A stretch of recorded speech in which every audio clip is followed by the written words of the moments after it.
أبا سفيان أيا مقالة المدينة ويمد النبي إنه لقى له هشيس صلح ويمد هشيس النبي لقى له عليه الصلاة والسلام مركي النبي وضح لين وصين نقونا أي صامر مجلس حلقات ميل أي فرديان بلال يا سلمان يا سهيب يا أبي بكر أي جوغان أيو أبو سفيان ومركا ولي أنا الإسلام أيا صدى أصو أقمري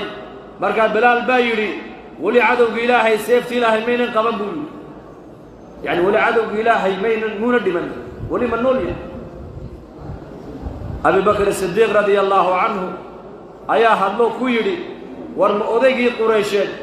السيد كأوها مياد هذا الكاكليدي بويري لأن مركا يكوس كآموسين أبو بكر الصديق رضي الله عنه وسعدوا النبي وشيق عليه الصلاة والسلام مركا النبي هلو النبي وحيري لعلك أغضبتهم يا أبا بكر رقا دي ملاوات كعريس يسيبوا النبي كويري بلال يا عمار يا سلمان يا سهيب هذا الكامركات كتري ملاها كعرو ده لكن وحادو قالت أبو بكر الصديق هذه رقا كعريس يسي إلهي بات كعريس يسي أبوه ورسوله كويري بلال الحبشي رضي الله عنه يا سلمان الفارسي يا سهيب الرومي يا عمار بن ياسر رضي الله عنهم رقا ضعفاء فقراء المهاجرين تا هدي لقا عريسيو وعادوا قالت إلهي بات لقا عريسيي هدي لقا فرحيا إلهي بات لقا فرحيا أبوه لعلك أغضبتهم ما نقول يا أبا بكر ما لها رقا كعريسي سبا يا عبد مرقاسوا يا رسول الله ما قرنكروا مرقاسوا النبي يقول أبو بكر هذا الرجال كعريسي سو نجي كعريسي سيا أدو نقطي وعادوا قالت إلهي ما كعريسي سو أبو كويري أبي بكر صور دوي دوح كويري ولا الله يومين كعريسي مرقاسوا كيدا ذي يكون ما يسكتك بيقول هذا النبي قال الله الدافع أورك وحبس وقومي قبلين قلبي واسع بوها مركب ويسكعفين ويسكسابحين لأن أبي بكر الصديق رضي الله عنه فلق أمد النبي محمد وكله هاي بيقرنيا أكتو قيموا أبو بكر كله هاي وقيمه ونجي النبي محمد لسه يجرود عليه الصلاة والسلام مالك النبي محمد عندنا سور راعي ويدي نجي النبي محمد كله سور راعي بوها مالك عربي النبي قد قالها كقوستي نجي دقالي النبي قال لسه بوها مالك قريش النبي قد دون يسي نجي النبي محمد قدك الله قال النبي محمد قدك كل جريبوها أبي بكر الصديق صحابي وحوها صحابة أكتود المنزلة الرئيسة كلها إلهي جل وعلا نقوم قيمين يا وحيابها عندك أجدبتك وهيستان ابن آدم كوحل لقو قيمين دقن كوناسين نرشي سكون بحجرة هذا إيمان تهي هذا الله كعبس أي تهي هذا علم أي تهي هذا تقوى أي تهي هذا أخلاق وناكسن أي تهي تاسا إلهي كو جعلاني هذه إلهي كو جعلاننا بني آدم كو نما كو جعلان عبد الله بن مبارك رحمة الله عليه أيا صوغ لمقالة بغداد وعهد هارون الرشيد وهي مقالة وحال قدر أن ضجة صوت بلا قدر أن يقوح يسمح صعب لأن مركاسا حاسكي هارون الرشيد زبيدة الأورنجري أيا وحي كتر حرس كيغي إلى لنا يبي كتري مقالة ما أنت محاكو الصوت برئيشيغا مركاسا لقول إمام باصوغلا يا إمام أئمة مسلمين تكملا لأن مددك مسلمين دون النقا بي ماركتاني أصو ماركتاني أي كل كيس المساجد يا خير أصو عمريا لأن مركاسا مساجد الجامعة أي صوغلي بقول كنوا قفدت كبدا أي مركبة حلقة فريستي تدقاسي أدب بي لهايين علم بي لهايين الله كعبس بي لهايين أخلاق ونعكس بي لهايين علماء قدر كيغا أي قرنيين ذاتك إسلام مؤمن كبريغا إيمانك اللغو قيمينيين مسلمين دو دين دي اسكو جعلايين عامة مسلمين دو علماء دو دي كو حدنيد عامة علماء دي جعلايين علماء دو عامة دي لسعونيسي وحبريسي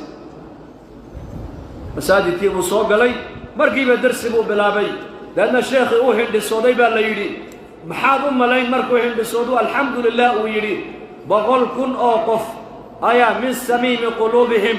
أيكو قلبك كجعل وحي دادين هالمركلية يرحمك الله بيدادين صوتك كسو بحي بقول كن أوقف أيا قصرك بغرك الله مغلي زبيد ويابتو وحي كترد ciidankii ilaalinayay bay ku tidhi waa maxay qayladaasi waxaa la yidhi dhibaata ma dhicine sheekhi baa hindhisooda waa ducadii loo ducaynayaad maqashaa lagu yidhi dadna markaas giira qabatay way maseertay haaruun rashiid bay u gashay kicisay ku tidhi ummadda maadaa xakumo amiir u ah mise wadaadkana amiir u ah markaasuu ciidankiisiibuu ku yidhi wadaadka magaalada soo galay waa kuma markaasaa lagu yidhi waa cabdullaahi ibnu mubaarak baa soo galay caalimkii reer khuraasaana ee zaahidka muxadidka ahaabaa soo galay markaa buu zubayde ku yidhi naa iska jiibsoo iska fadhi buu ku yidhi aqalkaaga annagu qoloftaan xakunnaa culimmadana qulubtay xakumaane annagu qoloftaan xakunnaa culimmaduna xaggee xakumaan culimmada qulubta yaa ku xidhan maadaama culimmadu ilaahay ay ku xidhan tahay iyakana qulubta dadkaa ilaahay ku soo xidhaya zamankaas dadka waxaa lagu qadarinayay oo lagu qiimaynayey iimaankaa lagu qiimaynayey cilmigaa lagu qiimaynayey akhlaaqda wanaagsan baa lagu qiimaynayey nin yahuudiya ayaa yidhi aqalkayga waan gadayaa waan iibinayaa meeqaad ku gadaysaa baa lagu yidhi wuxuu yidhi 120,000 oo dirham baan ku gadayaa markaasaa lagu yidhi 20,000 waa macquul laakiin 100,000 aad dul saarata maxay taha lagu yidhi wuxuu yidhi 20,000 waa aqalka qiimihiisii waa runtiin laakiin 100,000 waxa weeyaan waa darisnimada aad la darsaysaan cabdullaahi ibnu mubaarak baa daris la ahay markaa darisnimadiisa ayaan ku iibinayaa 100,000 buuhi 100,000 والله لا يؤمن والله لا يؤمن والله لا يؤمن قيل من يا رسول الله قال من لا يأمن جاره بوائقه نبي عليه الصلاة والسلام صدح جرب إلهي كدارته وحيري والله با كدارته إيمان ملأ والله با كدارته إيمان ملأ إلهي مرمي والله با كدارته إيمان ملأ يا رسول الله وأيبا لقول قف كاسي وقف جاركيس وشركيس أي كن بدقلي وياه qofkaas ilaahay aakhire mar rumayn buu rasuulku yidhi akhlaaqda wanaagsan sidaasaa loo kala iibsanayay dadka akhlaaqda wanaagsanna darisnimadooda dadka dhaqanka wanaagsanne ee ilaahay ku xidhan sidaasay ummaddu ugu xidhnayd sidaasay maaragtaanay masaajidda ummaddu u soo camiraysay yaa falidaalika walaalayaal ilaahay naguma qiimaynayo qabiil ilaahay bini aadamka kuma qiimaynayo haddii qabiil lagu qiimaynaya cid abaalahab nebi maxamed adeerkii buu ahaa abu taalibna nebi maxamed adeerkii buu ahaa ilaahay tabaaraka wa tacaala waa hanuuniya weeyaan alhaadi hanuunkana ilaahay isagaa bixiya ilaaha caza wajalla abulahab u qadaray inuu gaalnimo ku dhinto bilaal alxabashina hidaaye allaha u qadaray ilaahaasaa hanuuniya marka mansab maaha reerkaad ka dhalatay maaha waxa ilaahay kugu qiimaynayo in baa soo gala magaalada markaasuu nin sheekhu arko wuxuu ku yidhi magaaladii camirnayd i dhexgee magaaladii camirnayd ee dhisnayd baan rabaa in lay tusee magaaladana waan ku cusubahay igee ibraahim aladham baa kaxeeyey allah u naxariistee magaaladii camirnayd baan rabtaa miyahaa isoo raac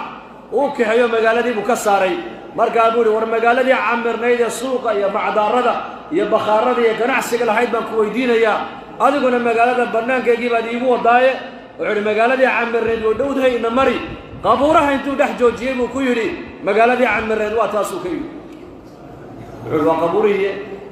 wuxuu yidhi tan cidda timaadda kama noqoto cidda timaadda kama noqoto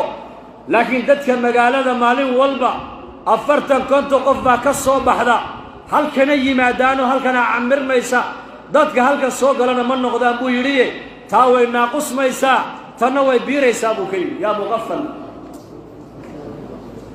inaku waxaan leenahay magaaladii baydhabo way dhisantay magaaladu ma dhismine qabuuraha dhismaayo magaaladu may biiraysaa mise qabuuraha biiraya bal iga jawaaba qabuuraha camir maayo waayo dadka magaaladan ku nool maalin walba 50-40 qof baa dhimanaysa oo laga kaxaynaya laakiin dadka qabuuraha gala qabuuraha kama soo noqdaan iyagu marka ta aan laga soo noqon baa camiraysa tan laga baxayo dadkeegu way sii yaraanayaan ta aan laga soo noqonayn baa iyadu camirmaysa waa qabuuraha weeyaan waa qabuuraha هبنذا كمذا أي نبينا عليه الصلاة والسلام المؤمنين عائشة رضي الله عنها أقل كيدو نبي جيفي مركز نبي كودا عائشة عاو ما يسكت كيدين إلهي هنعبده مركز كنت لها يسكت عباديسو لأن النبي يقول سرك عيب وطهارة قاتي وقويس لأنه ويسيستي صلاة النبي بالله عليه الصلاة والسلام صلاة النبي آدو ديريي لأن عائشة رضي الله عنها وحيت روان قم أي إن يركدب بان سوكعي أقل كيبان تاتابت أكتيد النبي مجيفو وان إيجي متاقنا النبي مجوغ ماشا وحاي قال الدرين وحان السري كل النبي ريريه سيكلو عاو أبورو ريريه سيكلو تقي برقاسا كسر دبا بحيتي وحان أركي الشخصي قبوره بقع دول تاقن وأويا ودعينيا مرقاسا قداشي سنبي قفريستي مرقاسا فكرون سيد الله عايشة وادعي بودي مانتا أدقنا مصير باكو سوكعي حلقا ووحاد استري النبي ريريه سيكلا غير كمدو كل يقول تقي بالدوندون نبي محمدنا قبوره دول تاقن وأويا منتصف الليل أي النبي صلاة الليل كمرقوت كدي قبورها ينتز دول تاقي ونبي قبورها حصل أيو دول جوكسدو آخرة ونبي حصوصنا يا هذا مركز عائشة هاي انتي وصول نقطي أي قلب أقل كي صوب شيء قبشي بوصل كقشي مركز النبي وجد عليه الصلاة والسلام من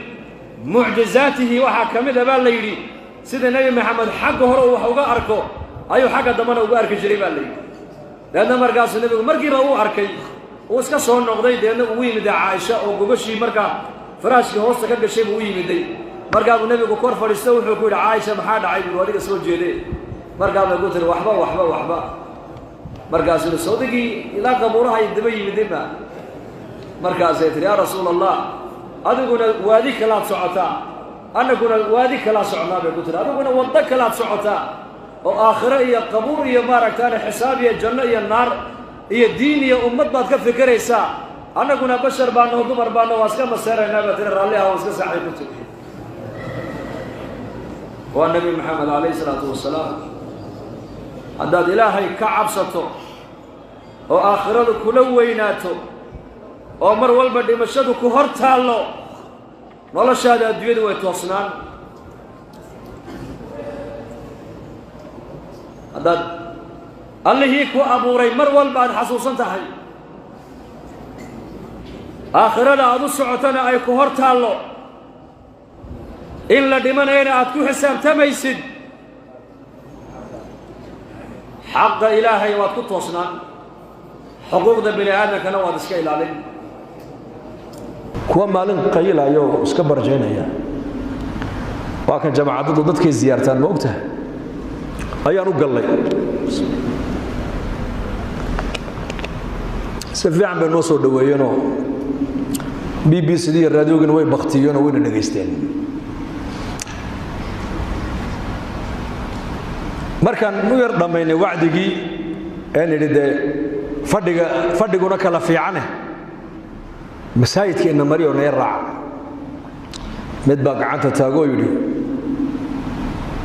nabi maxamed alayhi salaatu wassalaam ilaahi baa soo diray waxa lagu yiri namaad maqasheen buu yiri markaasaan aamusno kuwii la barjeynayay baa yiri warninkani waa jaamiciyo waxbuu inii kordhina ka dhageysta هاي نوكرديو جاتك وتخصيصا هي سيجار كان نبي واحد اللي يقول ما مقشن بل نوشك فذكر انما انت مذكر لست عليهم بمسيطر الا من تولى وكفر هذا القا كورنا ددك واني با نبيga laga yiri adu waaniyo un ba tahay ka diinta dadka qasab kaga dhigay matihi nabigi baa sida lagu yiri oo noo sheegteene qasab hanaga dhigine iska socda markaas kulligood yiraahdeen nikaas sheekhaygu waa nikaas shaydaan baa sheekhina aqoontii uu hayaa laakiin taqwadi baa hoos u taal iimaankii baa daciifa أنا كنت جولة بري سعونا بعنين وتجنين الصومالي ولا يرنيك والصومالي وعنين مال فديو خبر عباية وضنا ذا قال هذا markaasaan u tagnay assalaamu calaykum markaasaan calaykum assalaam xaggeed ka timaadeen meesha ma miskiid baa meesha salaamu calaykum tanna leedihiin buu nagu yidhi maye dalkii baan ka imanno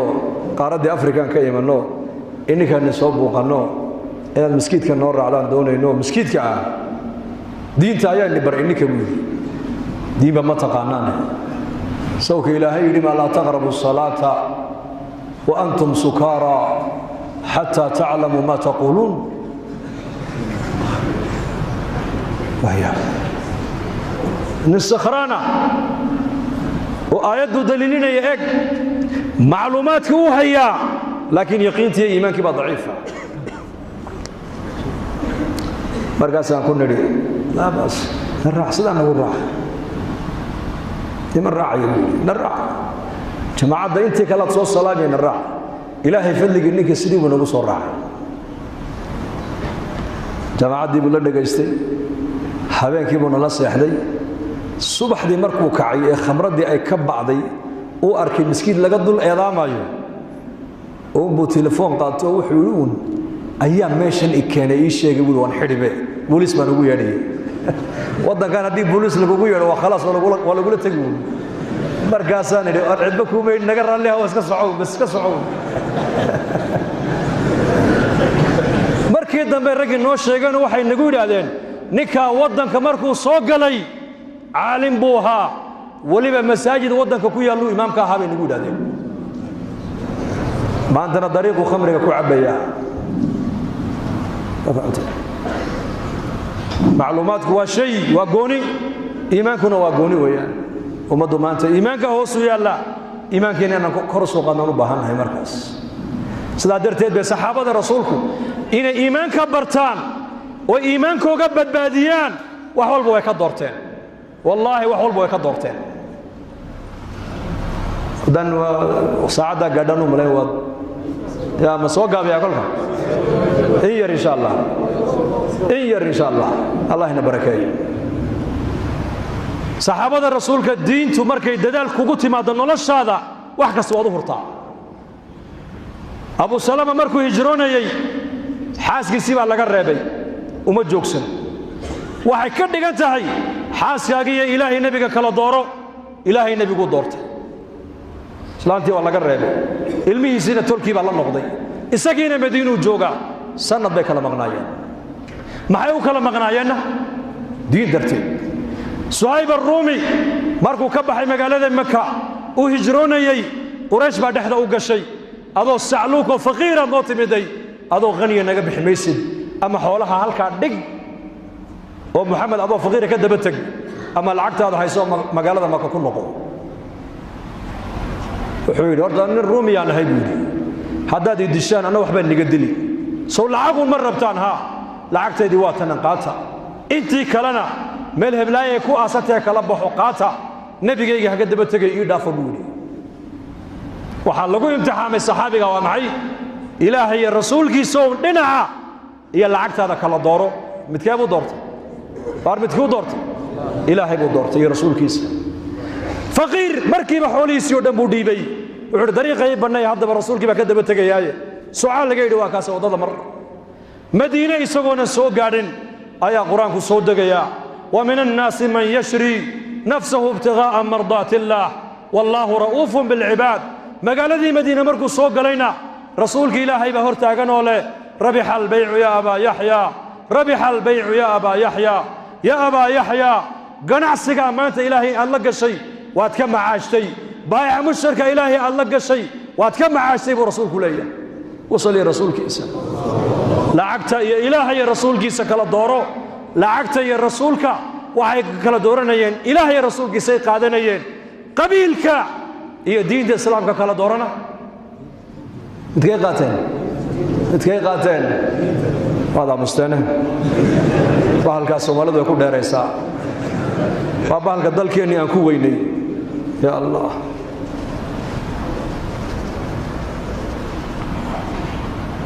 muscab bin cumayr waad garanaysaan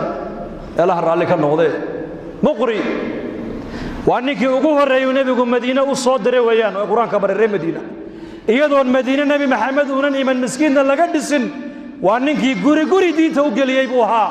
reer madiina indhahoogiiyo ubadkooga muscab bay ka jeclaayeen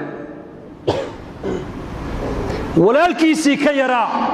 ee hooyadii ay la dhashay u naasdaayey ayaa ku jira 70kii mushrikiinta ee dagaalka badar lagu soo qabtay la soo xidhay yaana soo xidhay nin reer madiino ansaariya soo xidho haysta halka abu jifa muscabna saas uu dhex socdaa ansaartii iyo muhaajiriintii waa ninkii madiina diinta gaarsiiyey weeyaan marka abu dul maro saas uu eego walaalkay hooyadii baa dhashay waa ku naasdaayay weeyaan wuxuu walaal xarigu igu adkeeyay hayga dabciye ii shafaacad qaado ka dabci dhabuudi muscab sidaan intuu eegay buudi yaa akhal ansaari walaalkayga ansaariga reer madiino marba nabigu hadduu yidhi nin walow ninkaad soo xidhay dadkiisaad madax furasho ka qaadanaysaan buu nebigu yidhiye kan waad ka macaashto hooyadii baa xoolo badan leh lacag badan iyo madax furasho badan baad ka qaadan doontaaye xadhigga ku adkee buu ka yidhi walaalkay adiga maaha buudha waa kaa buudi ansaariga kaa diintaan walaala ku nahay baa cid walba aniga iga dhow buu ka yidhi xadhigga ku adkee buudi waa gaal weeyaan aba sufyaan oo marka aanan islaamin ayaa magaalada madiina u yimid nebiga heshiis inuu la galo inantiisii ramlata binta abi sufyaan waa zawjadii nabigeenna calayhi salaatu wasalaam ayuu aqalkayga ku weecday wuxuu damcay gogoshii nebiga inuu ku fadhiisto waa ka hoos qaaday markaasuu aabbo diintii nebi maxamed ma halkaabay ku gaarsiisay inaad aabbahaagii ku dhalay gogosha aad ka qaaddo ood gogoshaa yar aad u oggolaan weydo waxay tidhi may aabbahay baa tahay gogosha nebi maxamed waa gogol daahira adiguna mushrik nijaasaa tahay bay ku tidhi nijaastaan gogosha nebiga u diidanahay bay ku tidhi islaam muslim agtooda ilaahay agtiisa diinta ilaahay rasuul yaa qiimal agtooda innakana maanta waad arkaysaan xaalkeena inay diintu agteenna qiimo yeelato ayaa doonaya ayaa u diyaara dee diinta ha ka shaqayno marka diinta shaqadeeda lagu bandhigo horu soco waayo diintu adduunyada iyadaa kaa raaci waxba kaa raaci maayaan oo shay kasta oo maalkaaga wakhtiga iyo nafta la geliya qiimihiisaa la gartaa moobeelkaa yareed wadata soo maad arkaysid ilman yar inuu qurad ku xaquuqa maduu oggolaan muraayaddaas musbaar hadduu soo qado sa u xaquuqa ka warran musbaar nin baa kiilo sokora soo iibsaday magaaladuu la dhex marayaa bacduu sokorta ku sitay baad dalooshantay way daadinaysaa dadkoo dhan baa qayli war sokorta qabo maxaa ka galaya sokorta qiimahaygaan garanaynaa laana lacag baa lagu iibsaday waxbay tartaayoo shaahay macaanaysaa diintii baa maanta daadanaysa oo halkaa muslimiintii markii masjidka la soo galo suuqa inta ku hadhaysa inta soo galaysa iyo ma badan sidaa weliba ninku waad naga fiicantihiin diintii baa maanta inaga daadanaysa inaan soo qabanno soo maaha dee ma qolo keliya ku daynaa mise kulligeen gacmaan isku qabsannaa ballinkiila dadaalka diintaa ka wada qayb qaadan oo gacanta taag insha allah dhacda دفن عليك أمامي في الجنة يا بلال شنقداد كبهاغا شنقدودي أيان جنة هرتيدا كم مغلي محادك قبض صدالك كو قادب رسولك يدي وعود يا رسول الله أنه وحان لازمها طهارد أيان لازمها ماشا ويسدو أيقا جبتنا وانكو ويسقاتا لأن الصلاة إلهين ويقدر أيبان تكدا انتو الله يقدر أيبان تكدا مرقابو نبي قد جوابو كيري هذه هي التي بلغتك تاad maqaamka ku gaadhay waa weysaqabka aad laazimtay iyo markaad weyse qaadataan labada ragcadood ee tukanayso taad maqaamka ku gaadhay waa taabu rasuulku yidhi walaalayaal qofka bini aadanka waxa darajadaada kor kuu qaadaya ee qiimo ku yeelaya maaha lacag maahin qabiil maahin cilmiga maadiga dadku maanta ay run moodayaan maaha maadada iyo daaraha lagu tartamaye waxa qofka bini aadanka kor u qaadaya waa iimaankii camalka saalixa ah من كان يريد العزة فلله العزة جميعا وحوسيي أوصيك يا معاذ waxaan kugula dardaarmayaa buu nebigu ku yidhi laa tadacanna fii duburi kulli salaa an taquul allaahuma acinnii calaa dikrika wa shukrika wa xusni cibaadatika yaa mucaad waxaan kugula dardaarmayaa salaad walba gadaasheeda inaanad ka tegin inaad tidhaahdid ilaahu aniga waxaad igu kaalmaysaa ilaahu waxaad aniga igu kaalmaysaa daacaddaada iyo dikrigaaga iyo cibaadadaada teeda wanaagsan cibaadada wanaaggayga maadda nebigu ma siinayo ninka uu jecel yahay adduunye ma siinayo nebi maxamed calayhi salaatu wasalaam shakhsiga uu nebi maxamed jeclaado waxaa la siinayaa acmaal ilaahay u dhowaynaysa waxaa loo sheegayaa ducada ilaahay jalla wacalaa khasaa'inta ilaahay furaheega lagu furanayuu nebigu siinayaa walaa adri habeenkaa mucaad binu jabal kayfiyadee buu ku seexday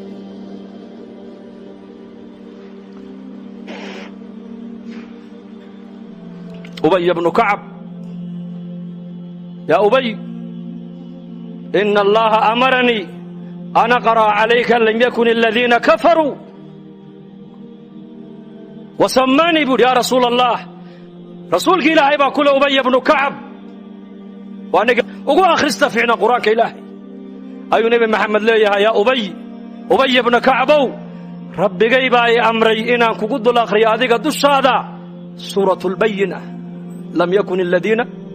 kafaruu markaasuu yidhi wasammaanii ma rabbigayba anigay magacaabay markaasuu yidhi haa subxaana allah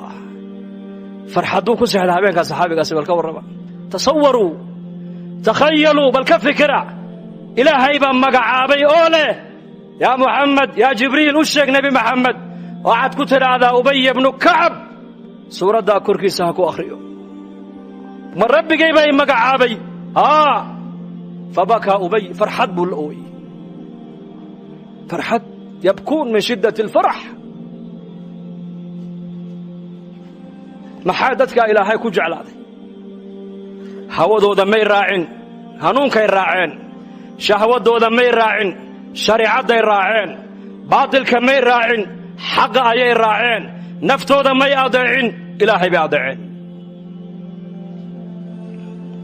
diintan islaamnimada innaku maanta aan haysanno een innakuna maanta aan ku abtirsanayno unbay ka run sheegeen bas diintu waa diintii salaaddu waa salaaddii qur-aanku waa qur-aankii xadiidku waa xadiidkii qibladu waa qibladii soonku waa soonkii masaajiddu waa masaajiddii xaggay u jeesanayeen baan u jeesanaynaa suuraddii faatixadii akhrinayeen baan akhriyaynaa laakiin qulubtaa isbeddeshay maanta maxaa isbeddelay qulubtaa isbeddeshay هذا أبي بن كعب وهذا معاذ بن جبل وهذا بلال الحبشي رضي الله عنه وهذه خديجة رضي الله عنها أم المؤمنين جبريل عليه السلام أيا سماذا كسو دادقيا مكو إمنيا وحكال أم السعودو وحكال مسجدو صلاني بشارو سدا أيو أسدا خديجة أسدا رضي الله عنها أم المؤمنين يا محمد خديجة رضي الله عنها أم المؤمنين وعدو الشيكتا الله السلام كان سلام وقصدا وعنا الله بشاري وبشاري قصر جنة كويا اللي قلي دونتا قصري ومركي قشنا وحسا وحنا إيا اللغوي يقيلوها بيراتي أيسان مغلي دونين با الله بشاري وبشاري بوكيدي خديجة أم المؤمنين رضي الله عنها ولا لي البشر كان بني آدم كان إلهي نقو قيمين ما يا قبيل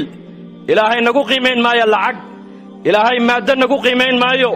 إلهي وحاو نقو قيمين وإن أكرمكم عند الله أتقاكم ما يشاء دون تجوب طبقات دون تكجر وعا إلهي كقول حساب تميا وإيماني الله كبق ويان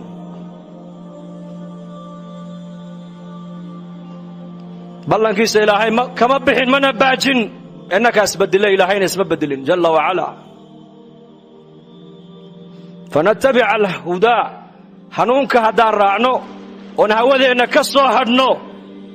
ilaahay tabaaraka wa tacaala siduu dadkaa raalliga uga noqday ayaa ilaahay innakana raalliga nooga noqon markuu muslim iga dhigay oo muslim adigana kaa dhigay waa khayr baa ilaahay kula doonay nicmaddaan wadan hoos aan u eegno ninbaa dhayman qaaliyuu sitaa nin tuuga ayaa arkay wuxuu rabaa dhaymanka dahabka qaaliga inuu ka dhaco ka xado waxa uu ku yidhi halkaad u socotaa wuxuu yidhi tuuladaa baan u socdaa aniguba tuuladaa baan u socdee waxaan israacnayna mari buu ka yidhi waa tuug tuuladaa isagu uma socdee jawharaddan iyo dhaymanka qaaligu ninkani watuu rabaa inuu ka dhaco ka xado maalintii oo dhan way socdaan habeenkii ninkan waa daacad oo iska seexdaa laakiin tuugga habeenkii ma seexanaya u shaqaystaa markaasuu saqdii dhaxa uu baadhaa jeebadihiisoo dhan buu ka baadhaa uu ka waayaa waa berigana wuxuu arkaa ninkii oo gacanta ku haysta oo la soo baxaya oo eegaya xeraysanaya wuu yaabaa war waa kan habeenkii oo dhan waa raadiyaaye habeenkii xaguu dhigaas maalintiina u haystaaye haddana habeenkii kalea soo galay sidiiyo si lamida uu arkaa isagoo haysta habeenkiina uu ka waayaa maalinkiina wuxuu arkaa ninkii oo haysta magaaladay u socdaan markay u dhowaataybu runta u sheego wuxuu ku yidhi anigu tuuladaa baan u socday waxaana kuu soo raacay jawharadda qaaliga inaan kaa dhacon kaa xado maalinkiina waan arkaa adoo haysta habeenkiina waan kaa waayaa habeenkii halkeedgaysaa buu ka yidhi wuxuu yidhi cedceeddu markay dhacdo dhulku madoobaado ayaan jeebaddayda ka soo saaraayoo jeebaddaadan ku ritaa buu ka yidhi xaguuna ka raadinaya isagu yaa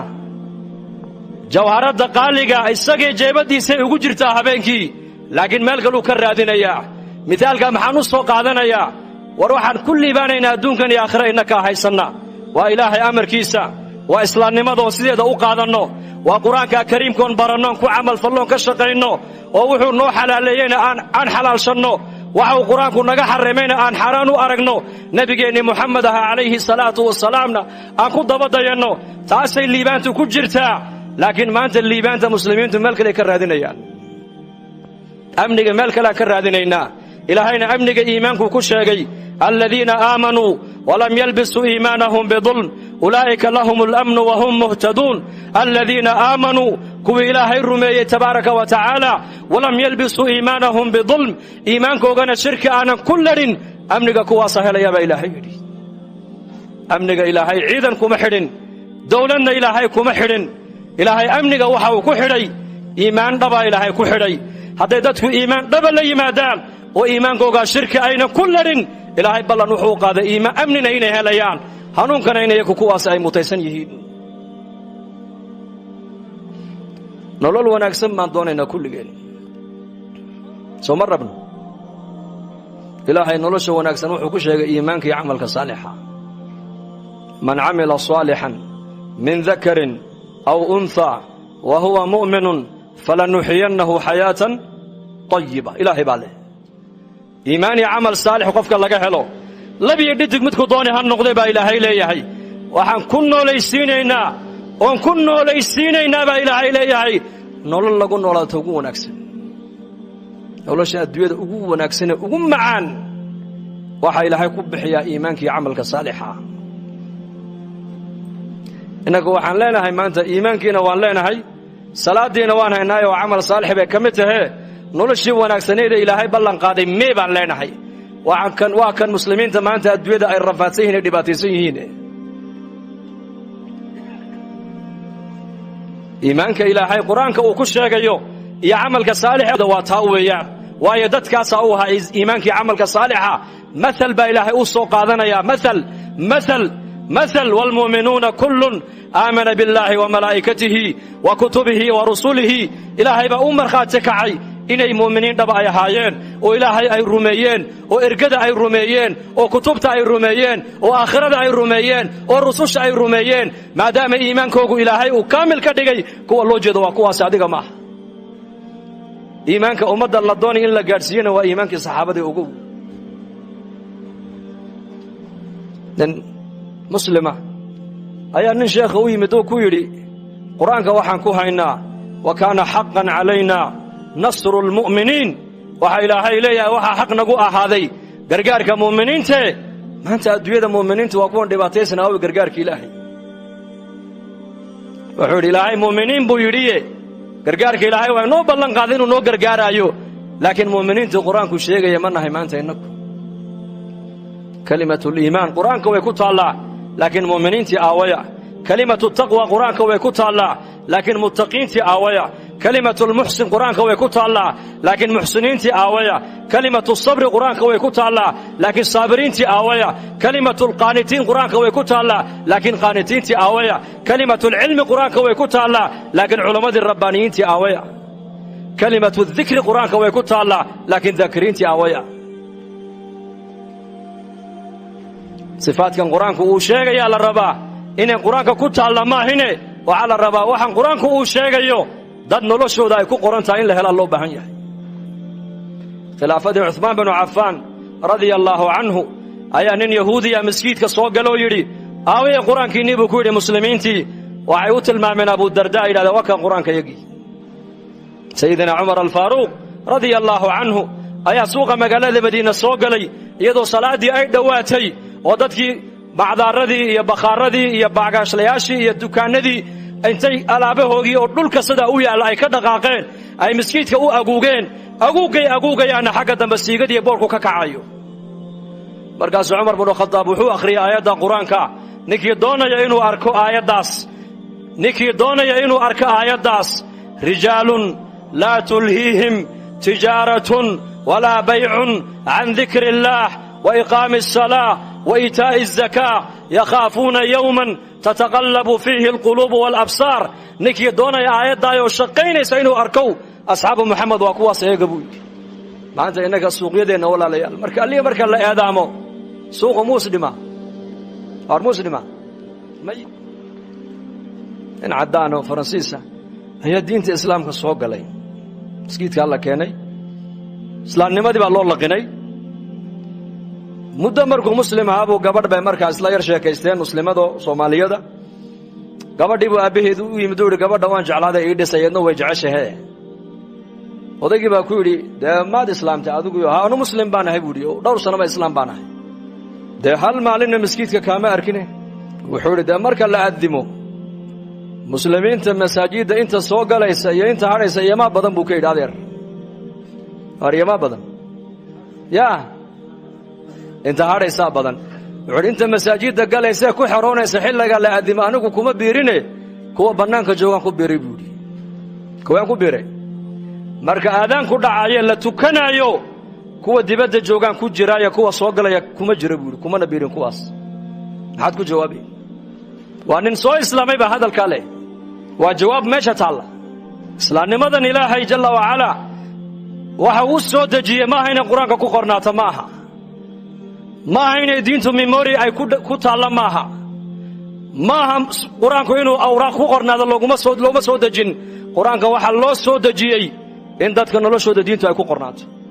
صلاة دي بالله نقول فرد يلي وين له لا بقول كبقول مسلمين تو صلاة دينا إلى علينا يام سوان كي بالله نقول فرد يلي وين له نقدان مسلمين تو بقول كبقول كوا صومايا قد البصر كله نقول واجبية وين مسلمين تو بقول إنه هو جاي إلى اليوم حرام تكدر هذا بالله يري وين مسلمين تو بقول حرام تكدر هذا وين تدك مسلمين تو أي نقدان ضد إسلام ما دو كشكو يلابتو ذا كموقت نكيد دونا يقول عمر بن الخطاب وأركو آيات القرآن كو شقين إيسا رجال لا تلهيهم تجارة ولا بيع عن ذكر الله هاي يقول وكوا أصحاب النبي محمد هل قفكوا هذه ما يسوق إلى المسجد حقه إلى بيت الله عز وجل الله أكبر هذا مغلان وعي هيان ودندول كيسدا ودغيين فدونا الليباني قول إلهي يكتي سيت الله جل وعلا قول إلهي باحيا عز يا شرف إلهي باحيا يسعد إليه يسعد الكلم الطيب والعمل الصالح يرفعه بلال الحبش رضي الله عنه أدون مملوك أبوها وما قال هذا ما كان لقود حدون صدور لعذابه لكن مركو أعمالي إيمان لي مدي وكان النبي محمد أوليه يا بلال حليت ولا شنقد هذا كبها قال شنقد ودي جنة هرت إذا كم مغلي هل كان محدكم قاعد يشيك برسولكم كيوري والله هبينك بلال سيدابو كو سحري كلتها هبينك فرحة ردد مدحوينا كو أماني مانجر كيبا كو أماني أباها با كو أماني وعيالك هذيك كادح أماني المها مركل إلى فرحيا ninka shirkadda u shaqaynaya marka la yidhahdana ninkii shirkadda iska lahaa ee kambaniga lahaa ayaa shaqa fiicnidaada hadalhaya markii la yidhaahdana farxad buu markaa qofkaasi rayrayn baa laga dareemayaa haddii la yidhahdo wasiirka iyo ministerka ku ammaanayeyna ka sii daranba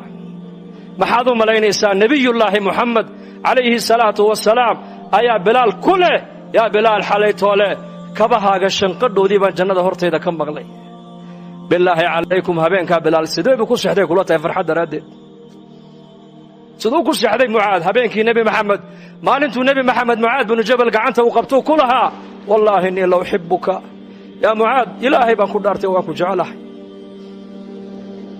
walaalayaal waa rasuulka ilaahay hadalkaa waxa leh waa rasuulka ilaahay sal alla alay wasalam ma aha shakhsi caadiya hadalka qofka leh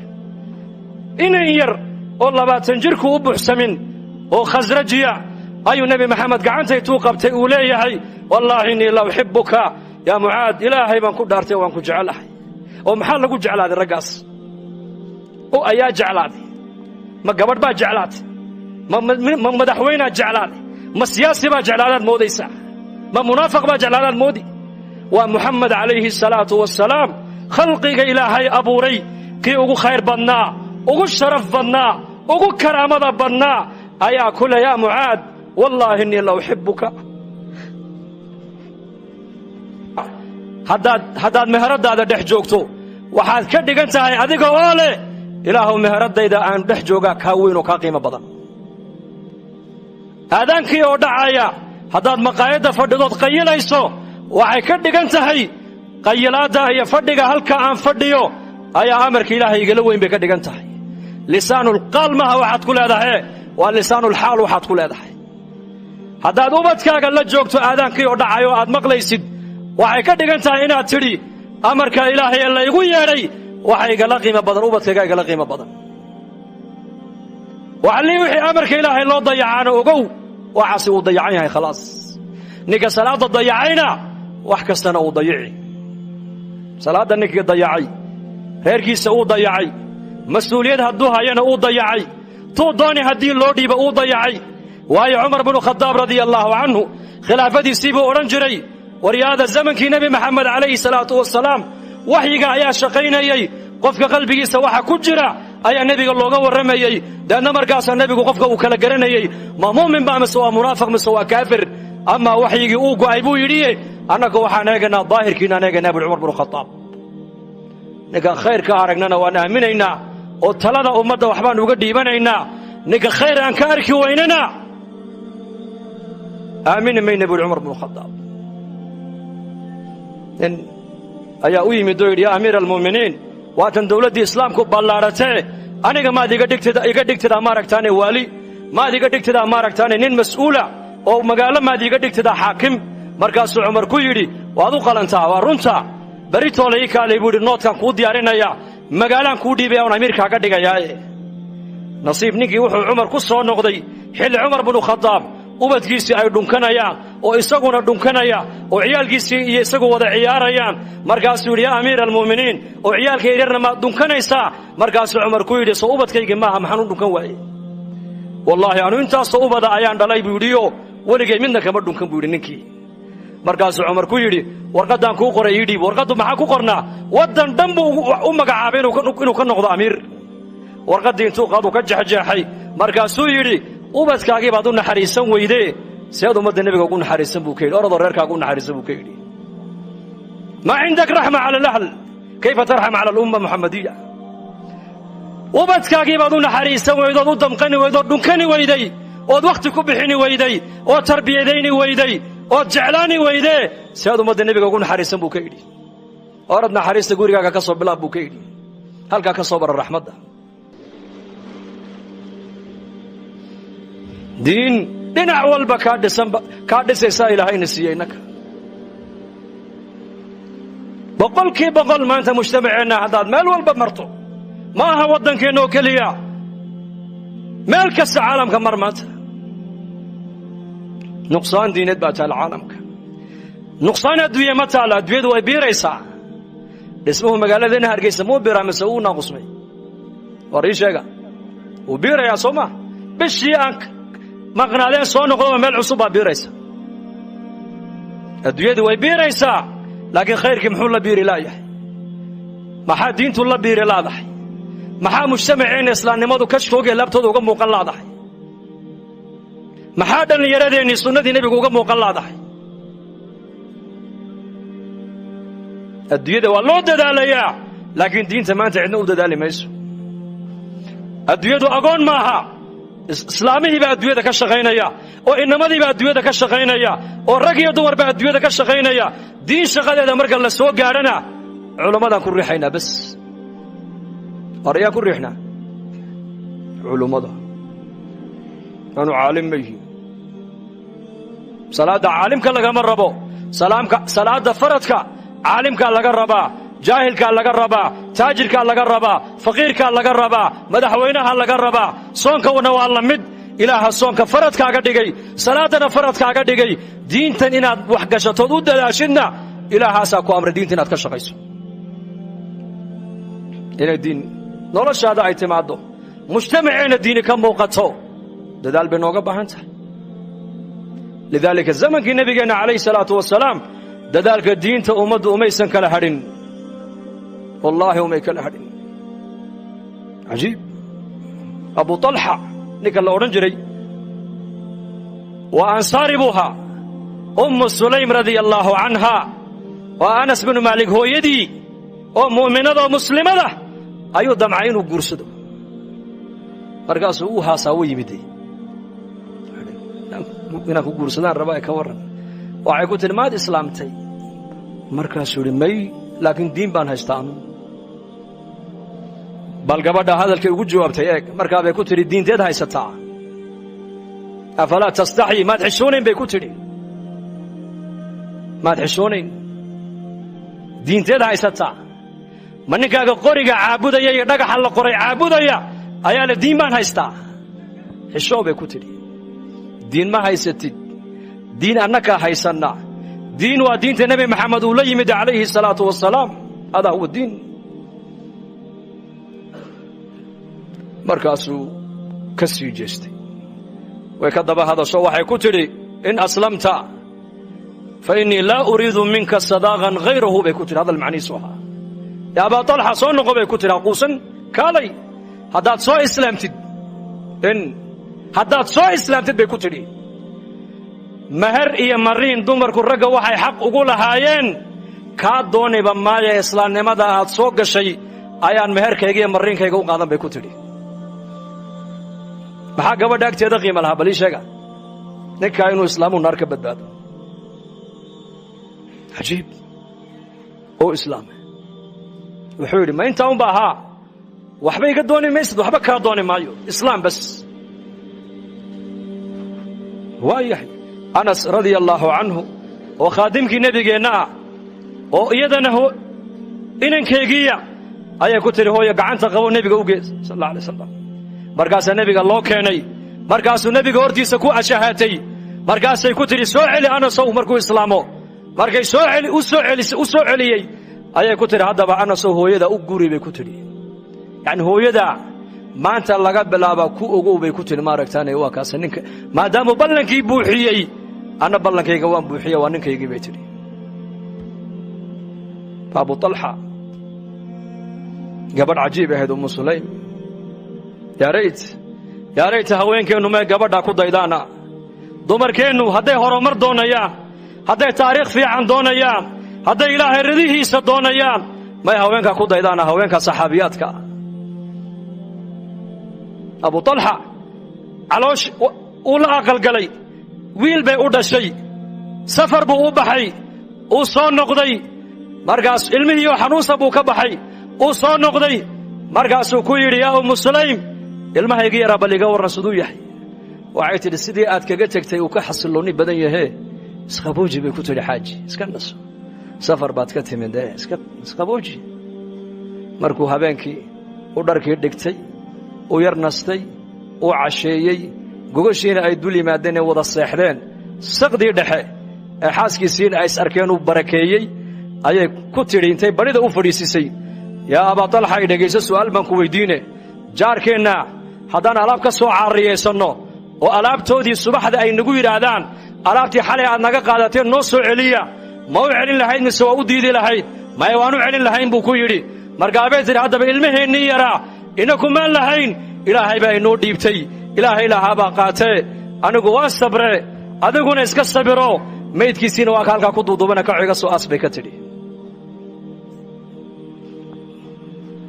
taariikhda adduunyada gabdha caynkaasa ma soo marin mana soo mari doonaane ogaada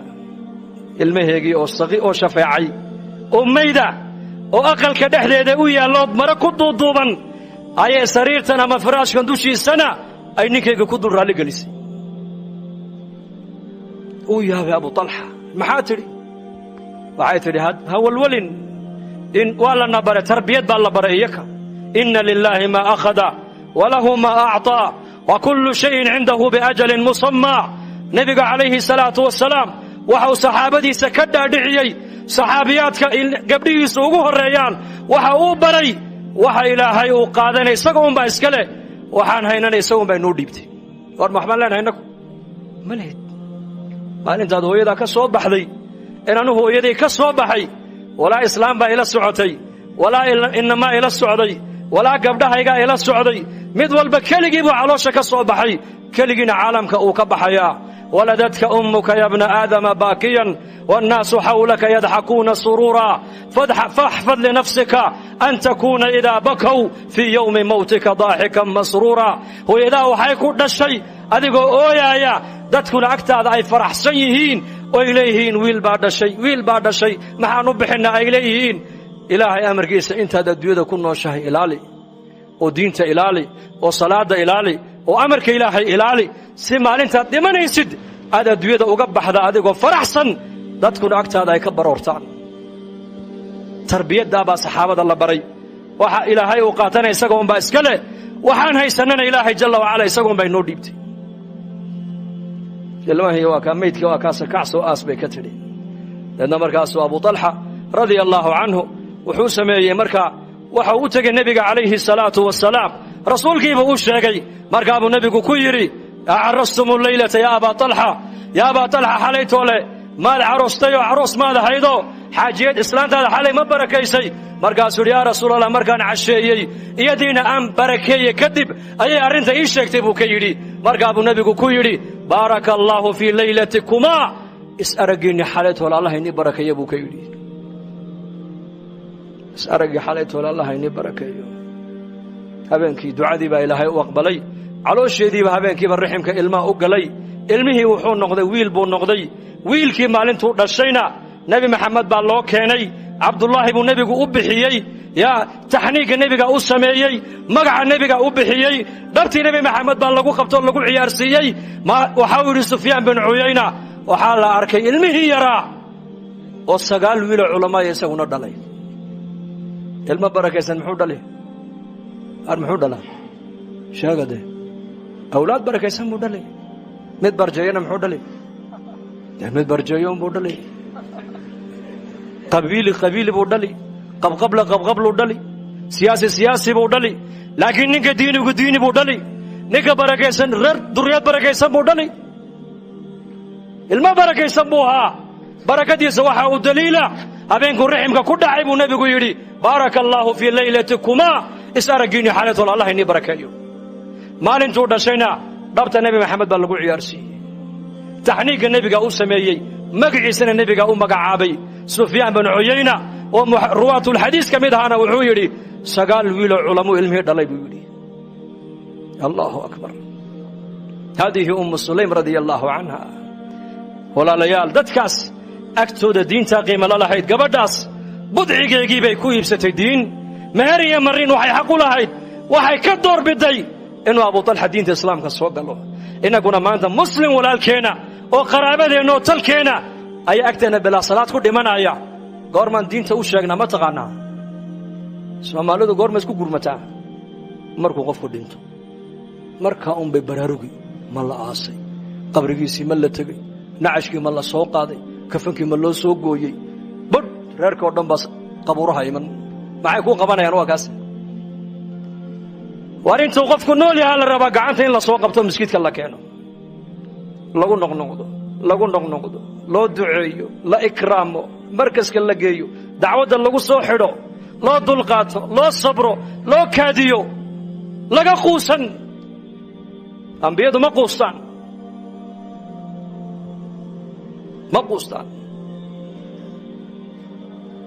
dee diintu dadaalkaa bay nooga baahan tahay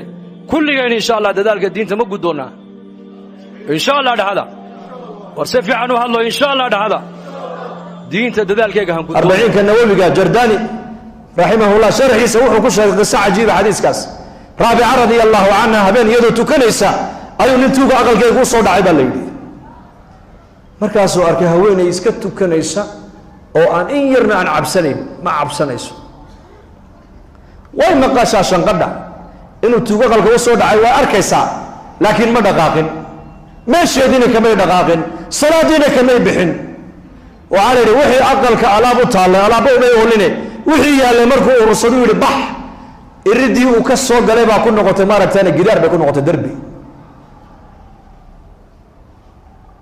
markaasuu yaabay wuu soo noqday haddana wuxuu yidhi halkeed ka soo gashay halkaad ka soo gashay maan albaabka uu furan yahay uu arkaa mar alle markuu albaabka soo gaadhana wuxuu arkaa albaabka u xidhan derbi uu madaxa ku dhiftaa gidaar markaasuu yaabay haddana uu soo noqdo daragshinkii uu dib u qaatay daragsiyoonkii markaasuu halkiibu isleeyahay wata halkaad ka soo gashay furana ka baxa markuu gaadhana meesha u xidhan tahayba alaabtii uu sitay oo dhan buu u dhigay baa layidhi ilaa salaadda ay ka baxaysay iyadii uu sugay wuxuu yidhi kolka salaaddii ka baxday buu ku yidhi wixii aan kaa qaatay waa aniga kuu dhigay albaabkii halkuu iga xigay ii sheeg buu ka yidhi 40 nawawiga ayuu ku sheegay jardani sharaxaas qisadaas markaas ay ku tiri anigu albaabka ma xidhin albaabka xagga sare laga xidhaa bay tiri xagga sare ma doonaysaa in albaabka laga furo haa toobadkeen bay ku tiri ballanna qaad ilahay inaad u noqonayso oo dembi dambe aad ku dhacayn oo tuugada aad dhaafayso ilaahay u ballan qaad waa iga ballan buu yidhi maanta laga bilaabo inaan toobad keeno hal mar keliya markuu sidaa idhi tiri albaabkii waa kaasa ka baxa albaabkii buu ka baxay way sujuuddo waxay tidhi yaa rabbi anigu waa kaa qoloftiisii waa soo jeediyey qalbigiisa adigaa ku shaqal ilaahu qalbigiisa soo jeedi bay ku tidhi sidiibu ku toobad keenay nin baa maalin dhaweyta qiso cajiiba ii sheegay 2017 wadanadan la isku yidhahdo G20 waddan adduunka ugu warshada badan maal qabeenadoodii baa shir waddanka Geneva leedahay baa iskugu yimaadeen dhakhtarku ka aqoon badnaa caalamkana way ku casuumadeen shirkii waxay yidhaahdeen raggani waa raggii adduunka ugu dhaqaalaha badnaa nin walba keligii buu diyaarada leeyahay rag waxaa ku jira waddanno dhan ka maal badan waddanno dhan qaar baa 6 waddan ka maal badan 6 dawladood isku tagay buu qaar ka dhaqaale badan yihiin waxay leeyihiin laakiin raaxo ma hayno maxay yidhahdeen raaxo ma hayno dawooyin badan waad hesheen annaguna waxaan diyaar la nahay inaan nimaal gelino ee waxaad keentaan cimriga bini aadanka sidii loo biirin lahaa daawadeedii doondoonkeena bay yidhahdeen cimriga waxaa raaxadii naga qaaday waa dhimanaysaa taasaan hor taagan gabowgii waa la tacallaa bay yidhahdeenoo dawooyin iyo isboor iyo waxbaan samaynaa bay yidhahdeen haye iyo cunto fiican iyo laakiin tanna hor taaganeen habeenkii ka seexan laanahay waa mawdkii xal u keena ma keeni karaan hor ma keeni karaan ma keeni karaan laakiin dhegayso qisad kale 3 nin baa nebi ciise raacday calayhi salaam siday ula socdeen ayay yimaadeen meel bannaanka uu dahab ku yaallo dhaymanku markaasuu nebi ciise ku yidhi waxaan waa dhayman waa dahab waa jawharad markaasay yidhahdeen noo qaad markaasuu nebi ilaahay soo diray iyo adduunya meel ma wada marta buu ka yidhi markaasay dee annakaa qaadanayna dee haddaad qaadataan in raaci maysaan waad iga hadheen ogaada buu yidhi diin iyo adduunya isma raacda buu ka yidhi waa nebi zaahidu ha nebi ciise calayhi salaam 3 nin way ka hadheen baa la yidhi nebigii ayaan darrada eeg markaasay dahabkii qaateen way la socdeen way la lugeeyeen magaaladii markay u dhowaadeen bay yidhaahdeen haddaan maalin galno waa la naga dhici habeen han ku beegno laakiin waa gaajoonaynaa way tashadeen waxay yidhahdeen laba dahabkaas sii ilaaliso midna magaalada intuu tago cuntahay noo soo qaado yuuna cidna inoo sheegin waa hagaag kolkuu ka dhaqaaqay labadii dahabka ku hadhay ilaa shaydaankiiba dhiigga bini'aadanka dhex socdee ayaa wuxuu yidhi mid walba midka kaluu ku yidhi dahabkan labadeennu buu nagu fiican yahe ninkaa markuu yimaado aniguna waan la hadlay waan jeedin adiguna midida halkaa ka geli maydkiisana bahosha han ku ridno han ku aasno dahabkana labadeennu han kala qaadanno marxaba kiina uu sii socdaa shaydaanka isagana dhiiggiisii ku dhex jiro wuxuu ku yidhi dahabkan adigoonbuu kugu fiican yahe cuntada intaada soo cun ayakana u soo sumee markay dhintana dahabka iska qaado maxaa ka dhacay kula tahay meeshaas uu yimiday cuntadiibuu u dhigay isagii bay khaarijiyeen cuntadii bay cuneen iyagiina way iskhaarijiyeen nebiyullaahi ciisa calayhi salaam ayaa soo maray dahabku halkii yaalla iyo saddexdoodii oo mayda markaasuu xawaariyiintii ku yidhi adduunyadii ubadkaygu sidaas ku galeen eega buu ka yidhi waa kaasi halka laga hagaagaa waa qalbiga halka laga xumaadana waa qalbiga laba qiso cajiiba qur-aanka ku taalla labaduba waa ina nuux iyo ina ibraahim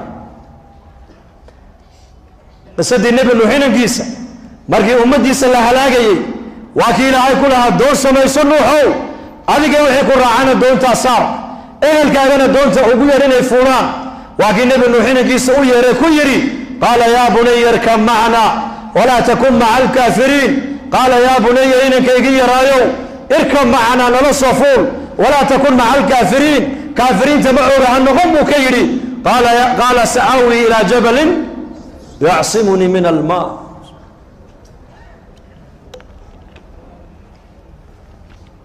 qaala sa'aawi xataa aabba ma odhan baa la yidhi ilmo aabbihii u yeedhay ilmo waalidkiisu u yeedhay oo markuu u yeedhay aabbo ama hooyo odhan waaya hada calaamatu shaqaawa bay culimmadu leeyihiin waa calaamatu shaqi waa caaq ilmahaasi sida u jawaabaa laga garanayaa ina nuux jawaabta uu bixiyey eeg ina ibraahimna jawaabta uu bixiyey u fiirso ismaaciil wuxuu yidhi yaa abati ifcal maa tu'mar aabba amarka lagu amray buuxi buu ka yidhi laakiin nuux inankiisa wuxuu yidhi sa'aawi ilaa jabalin yacsimunii min almaa xataa aabba ma odhan baa la yidhi dhallinyaradaan sheegaya iyo ciddii waalidadoodu maanta ay nool yihiinow waalidkaagu markuu kuu yeedho hadday hooya ku yeedhana hooye macaanay dheh hee hooye macaanay hadduu aabbahaa kula hadlana hee aabba macaano dheh waa ilaa haddaad how tidhahdid keliya how ba maxaa tidhi hada calaamatu caaqul waalidayn weeyaan nuux inankiisa badbaado ugu yeedhayaa inankiina badbaadadii u iska diido wuxuu yidhi buurtaasan biyaha ka fuulayaa faxaala baynahuma almawju fakaana min almughraqiin baa ilaahay yidhi iyakoo labadooda hadalka isweydaarsanayaan hirarkii mawjadihii duufaanka ayaa dhex maray deedna inankiisi waxaa ilaahay ka yeela kuwii qarriqmay kuwii kana waxaa lagu yidhi inii araa fi lmanaami anii adbaxuka fandur maada taraa waxaan ku manaamay anoo ku beraynaya sida neefka xoolaha loo bereeyo ee aabba maxay kula tahay buu ka yidhi qaala yaa abati ifcal maa tu'mar satajidunii in shaa allahu min alsaabiriin aabba amarka ilaahay buuxi oo yeel aniga hadday noqotona waxaad heli doontaa inaan ka mid ahay kuwa saabiriinta adkayste labada aabba maaha bay culimmadu leeyihiin maaha labada waalid labada aabba maahan waa labada hooye ayaa kala duwan ina nuuxna waxaa soo tarbiyadaysay hooyo ilaahay cilaaqa aan la lahayn hooyo nebi nuux aanan rumaysnayn hooyo gaalnimadeeda qarsanaysay oo inankeyga ku lahayd odaygan qaylayo warkiisa ha maqline hor addanahaaga qabso ismaaciilna waxaa soo tarbiyadaysay hooyo tidhi markii cillada lagaga dhaqaaqay tidhi ilaahayna dayici maayo ibraahim oo de iska soco laanna ilmaha baa la yidhi inta badan tarbiyadda hooyadaa saamaysa ee tarbiyadda aabbuhu ma saameeyo inta badan ilmuhu ma hooyuu la jawaamaysa aabbo midkuu la joogaa midkuu la joogaa hooyuu la joogaa hadday hooyadu hagaagsan tahayna ilmuhu way hagaagayaan hadday dumarku naga baanaadaan ciyaalku way baanaanayaan waayo dugsiga ugu horeeya mujtamacu ka soo baxaa uu wax ka soo barta waa hooyada haddii dugsigaasi uu noo hagaago uu dugsi diin danaynaya u noqdona mujtamac diin danaynaya soo bixi doona hadday malcaamadahaas iyo dugsiga uu naga hallaabo uu naga xumaado ilaahay nagama xumeeye waa haweenkan u jeeday hadday haweenku naga xumaadaan waxaad ogaadaan jiilalka soo socdana way naga qalloocsamayna ogaada marka dumarkeenna xaasaskeenna gabdhaheenna hablaheenna inaan diinta ku tarbiyadaynaa waxay ka dhigan tahay mujtamaca soo socda hagaaggiisii baa ku xidhan gaaladuna laba qolay ku dadaalaan maanta laba qolo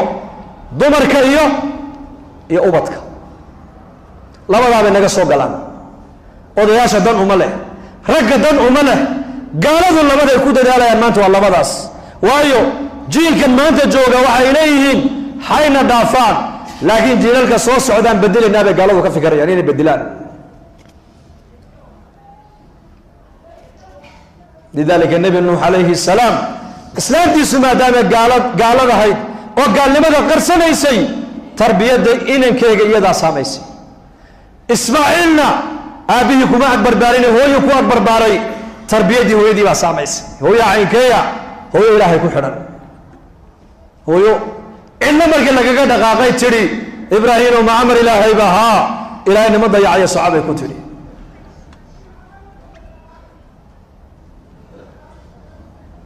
ilaahay waa ilaaliya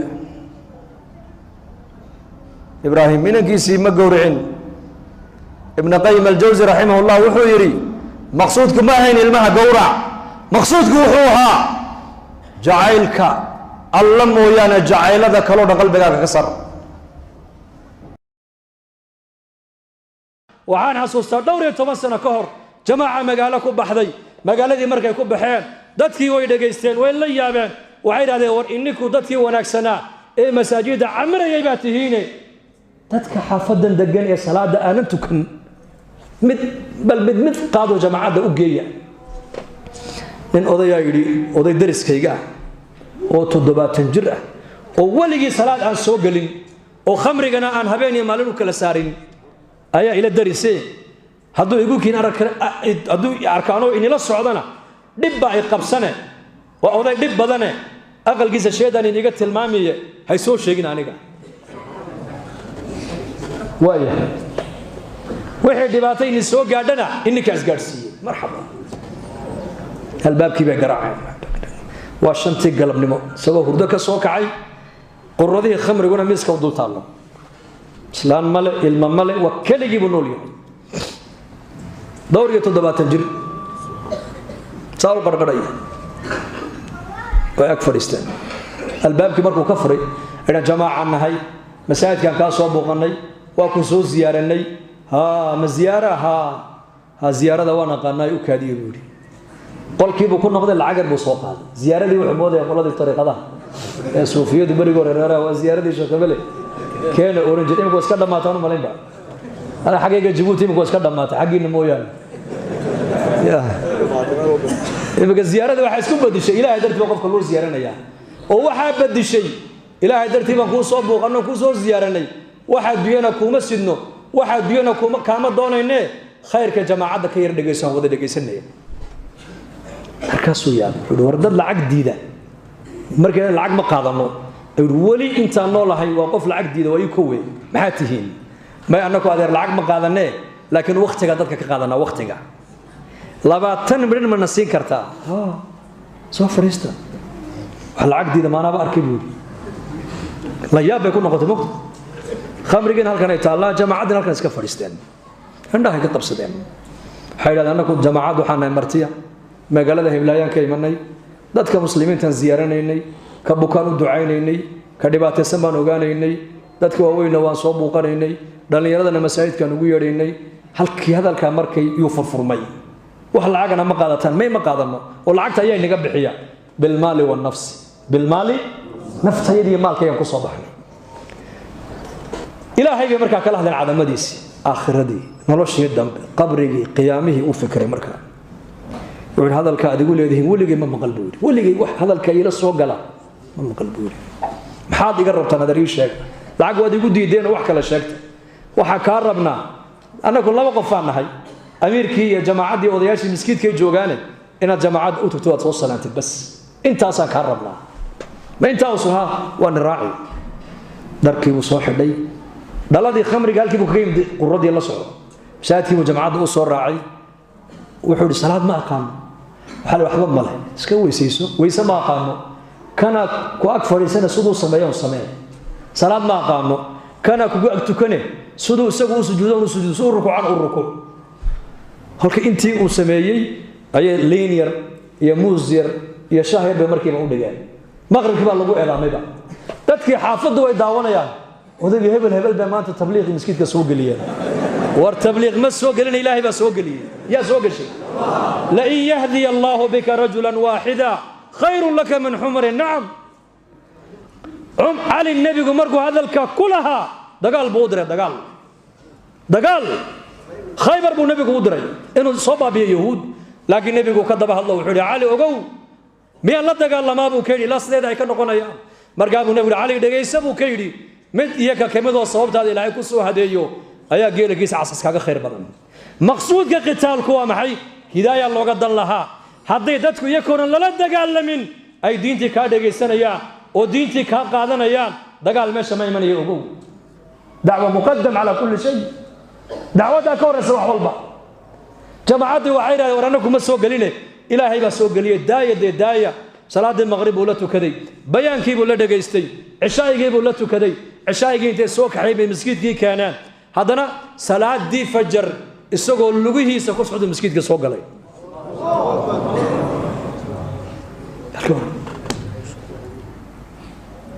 toddoba maalmood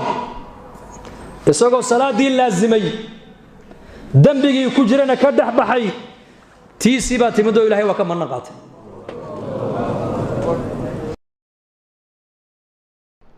Usmaan bin Affan Allah raalli ka noqdee nin baa nabigu yimid oo yiri gabadh baa lay siiyay waxaan ku aqal galana ma haysto Usmaan u tagay buu ka yiri markaa buu yimid Usmaan bin Affan wuxuu arkay Usmaano khaadimkiisa ku haysta dubaaradan faynuuskan maxaad u baqtiin weyday markaasuu ninkiiba uu yaabo wuxuu yidhi ninka khaadimkiisii ku haysta faynuuska maxaad u damin weyday may kula tahay inuu adiga lacagtii aad gogol iyo dhar iyo weelal islaanta caawa aad caroosadda aad ugu iibin lahayd inaad ka heli ilama abuu yidhi iska kacay Usmaan baa ninkii u yeeray war kaale xaggeed u socotaa wallaahi dee waxaan u socdayba war kale ahayd war kale meesha ka socday buu yidhi markaas maxaad aragtay maxaad u socoto dee nabiga ay ka soo diray buu yidhi sallallahu alayhi wasallam yidhi Usmaan u tago waxaad ku tiraahdaa waxa nabi maxamed ku amray wixii caawa aan arooska iyo reerkayga aan ku aqal gelin lahaa hadday gogol tahay hadday dhar tahay hadday biil tahay hadday weelal tahay Usmaan ka qaad buu nabigu ugu yidhi dee maxaad u kacday buu igu sheegi weyday dee waxaan arkayaa ninkaaga faynuus ku dagaalamaya wax bixinaya buu yidhi faynuus baad ku dagaalamaysaa ood ku haysataa khaadimkaagiiya wuxuu yidhi dhegaysa buu ka yidhi faynuuska halkaa iska shidmaayey shaqo adduunye iyo shaqo aakhire midna laguma hayn laakiin tan adiga ku siinaayo waa tii halkii loogu talagalay ku baxday hoo qaada buu ka yidhi kiish lacag uu dhiibay israafka iska ilaalinayeen maalin buu nabigeenu calayhi salaatu wasalaam miskiidku soo galay wuxuu arkay nin reer baadiye ah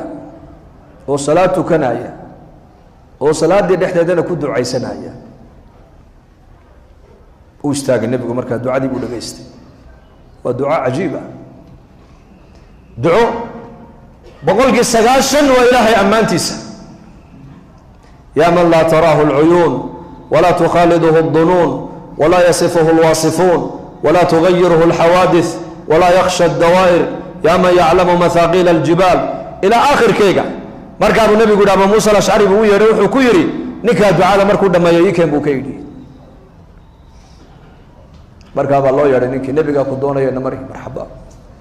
markaa buu nebigu sal alla alay slam haniimo markaa la soo qaaday oo xoolo markaa uu qaybinayey ayuu kiish lacaga intuu ka soo dhex qaaday buu nebigu ninkii gacanta kaga riday nin baahan oo faqiir oo reer baadiye ah oo kuus lacag loo dhiibay ka warrama saasuu u qallibay uu farxay markaa buu nabigu ku yidhi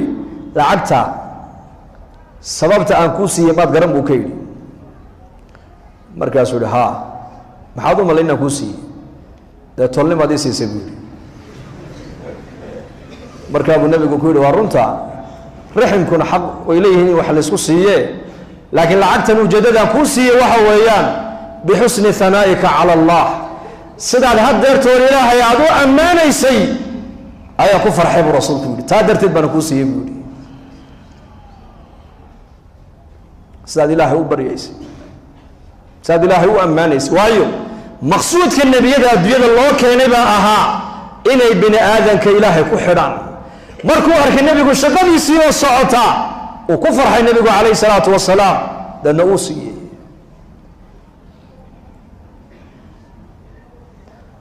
tacalluqa ilaahay dadku ay la leeyihiin baa nebiga agtiisa ku weyne lacagtu agtiisa kuma weyno annaka jamaaca beri annagoo khaarijina wadannada gaalada shisheeyaha ayaa lanoo sheegay nin muslima oo soomaaliya laakiin meeshaan joogno wuxuu jiray 40 kilomitir waa buuqannay nin odayoo da'diisaan ku qiyaastay dhowr iyo 60 jir markaasuu yaabay jamaacad halkay ka timid xagga ayo dalkii baan ka imanay maxaa u timaadeen dadka muslimiinta inaan soo ziyaaranay bas ajiib wakharashka ayaa naga bixiya bilmaali wannafs oo fiisaha waddankan lama hela si aad ku hesheen ilaahay baa bixiya rasaqaaga hadduu yimaado halkan waa dhiman ama cizi ku kaalay ama dulli ku kaalay maxaad doonaysaan imika dee jamaacaddii miskiidkaasay joogaan inaadna raacdaan doonayna taanu miskiid axaddi unbaan tagaa buhi axaddi maalmaha kalena salaadaydana ilaahay baa og buu yidhi laakiin mar haddaad berri ma joogtaan waa axade ha waa niima buu yidhi bal dalkii soomaaliyan warkiisa rabaaye soomaaliya haye kaale soomaaliya warkiisa waa lagu siinaya soomaaliyaad islaamnimadan u soconna ugu muuqatee afkaa soomaaligu xiisaynayaa hayeyna mari uu noo yimid maalintii dambe waan soo dhoweynay nasiib jamaacadda waxaa la socday oday markii ay istuhoydeen dadka soomaalidu markay istuhoydaan mid qaraabadiisa isgarteen markaas war marninkii hebel hebel adiga la odhan jirayba haa maxaad ka shaqaysaa iminka waddankan shaqo ayaa annaka noo dhiibanayay buuhi shaqo ma jirtee laakiin jaamacad baan dhigtaa buuhi oo dalkii markii la joogay nin jaamiciyaad ahayde aqoonta kuu dhimanaad biirsataa maxay tahay bal ii sheeg wuxuu xidhiidhka labada dowladood dariska ka dhexeeyaan bartaa buu yidhi cilaaqa bayna duwal markaasuu ku yidhi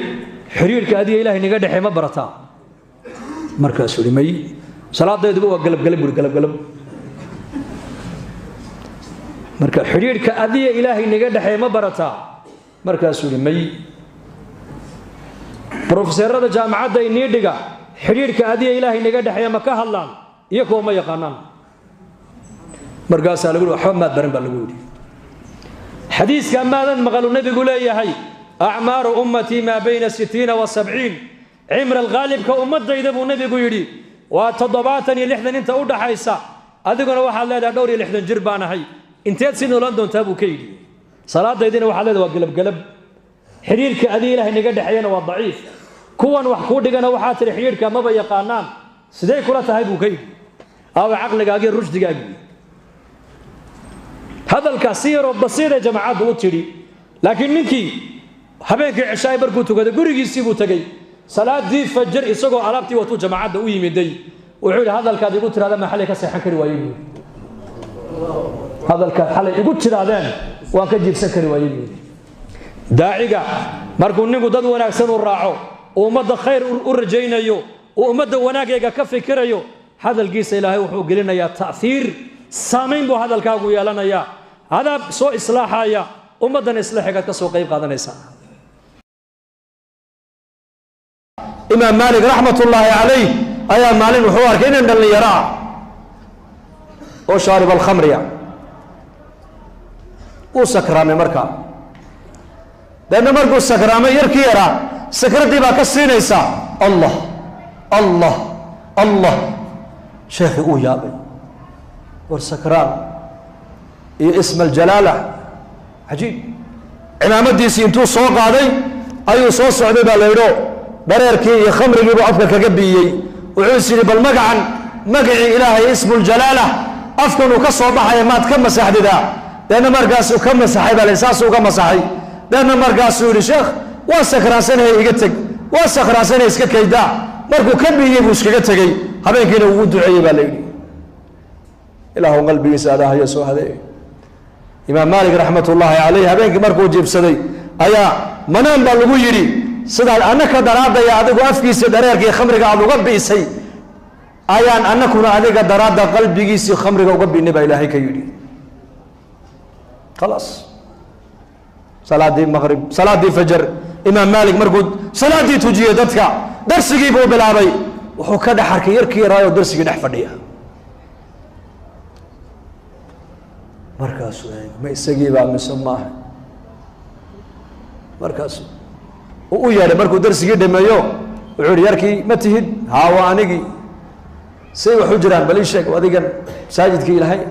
wuxuu yihi xaaladayda xalay toole kii kaaga warramay baa anigana soo aadayey buu ka yidhi xaaladayda kii xalay toole kaaga warramay adiga unba anigana isoo hadeeyey xataa fii siirati cumar waxaa ku taalla haniimadii ayuu maalin maalmaha ka mida cumar dul fadhiistay markaasuu u qaybinaya saxaabada markaasuu arkay nin yaroo gacan go-an markaasuu yidhi gacantan maxaa kaa gooyey buu yidhi wuxuu yidhi qaswadii halkaas ahayd ayaa dhaawacan la ii geystay buu yidhi ku dhaawacmay markaasuu lacagtiibuu cumar soo qaaday kun buu siiyey kun kale ugu daray haddana markaasuu cumar u qaybiyaa isagana weli meeshuu taagay lacagtii buu tirsanaya markaasuu cumar ninkii isha ku dhiftay haddana mar labaad mar alle markuu dhaawacii arko ayuu soo qaadaa kun kaluu haddana siiya markaasuu cumar haddana u qaybiyaa